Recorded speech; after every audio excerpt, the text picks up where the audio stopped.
Allah, habis cawan kesayangan I pecah. Tangannya kebas. Mesti ada yang tak kena ni. Mak, I told you already. I'm gonna make you a proper drink. Kenapa Mak masih lagi minum air ni?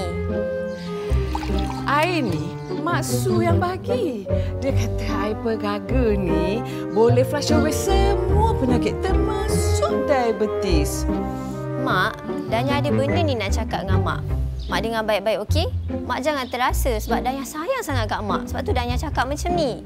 Mak punya tangan kebas tu sebab gula Mak tinggi. Boleh rosakkan saraf tau. Mak minum air ni hari-hari, okey? Hai, Mak. Ha, dah start dah ni. Dah ni tengok dah ni. Tangan Mak berjongkit. Ish, tak adalah Mak.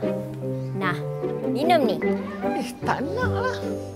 Alamak, tolonglah. Minum. Mak tahu tak, glucerna ni boleh tolong kita stabilkan gula dalam darah tau. Tangan-tangan Mak yang kebas tu pun boleh lega. Keeps glucose levels in range 90% of the time. Betul ke ni?